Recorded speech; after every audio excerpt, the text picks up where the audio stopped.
Here on set by our international affairs commentator, Douglas Herbert.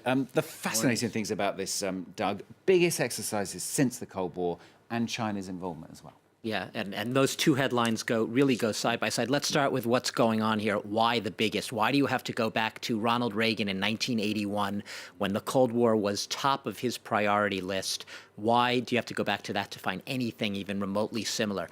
Well, you don't have to be a rocket scientist to know that relations have been slightly sour lately between Vladimir Putin's Russia and Europe and the U.S. And they really took that sort of tailspin, I'd say, after the annexation of Crimea. Russia's aggression in eastern Ukraine.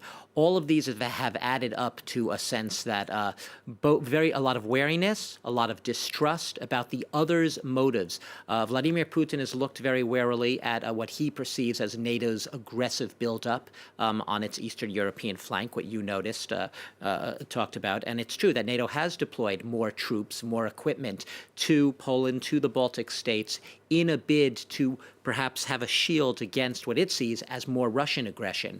Vladimir Putin, basically, with these exercises, he is responding. He's basically responding with defiance. He is showing, we see your threat, what he perceives as a threat, and we up your ante a little bit. We are ready to see down any potential threat to us. Now, let's be clear.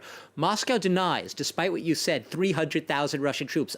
That's a third of Russia's available army, okay?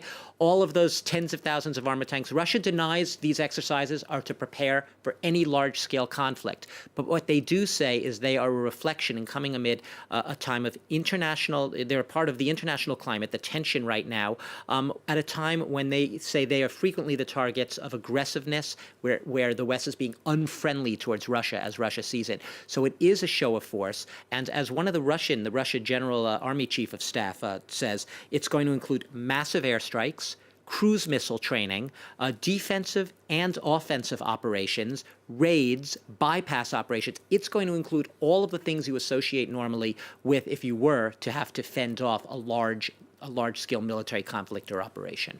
China involved here then, Doug, invited for the first time. What's Putin's strategy there? This is a remarkable headline. It's almost like you can't put it in enough boldface. Look, right? No, when I say that, not to just be sensational. It's true for a century, for decades, Russia and China were traditional adversaries. They share a 4,200-kilometer, a 3,000-something mile border. They clashed repeatedly. Russia's always been wary of China as a competitor, wanting it to encroach on its vast Siberian territory. And here they are, cooperating militarily. Well, look, it's part of a pattern in recent years, and it goes hand in hand with what I was just saying. The tenser international climate with the West, with the U.S., has sort of brought Russia and China closer into each other's orbits in not just military cooperation, right, which they are doing today, but also in the areas of trade, of investment, of energy cooperation in oil and gas projects, all of that. So it's part and parcel of a broader sort of rapprochement between these two powers, superpowers, which have been very wary of each other,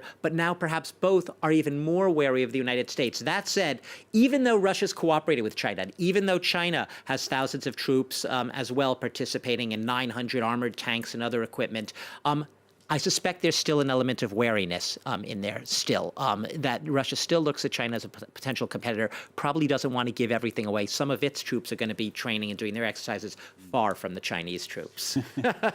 Comes just as well, doesn't it, as the US has been launching exercises in Syria. I mean, that was reportedly Right. in response to a Russian threat there as well. What's going on there? Last week, you had the deployment, you had Russian military exercises in southern Syria, and what it was in response to reported Russian threats, Russians saying that they were going to be entering territory in southern Syria near a base where the U.S.-led coalition is based and has operations. And it was in response to that threat that the U.S. started to conduct its own large-scale military exercises around the base at Antomf, and basically trying to say, publicly saying they want the Russians to see for themselves, look up into the sky and see just how ready the U.S. would be to see down any potential threat. And it also comes, let's not forget, after the Russians had deployed their own flotilla of warships right off Syria's coast in the Mediterranean, and at a time, as we're all waiting, perhaps any day now, imminently, for a potential Syrian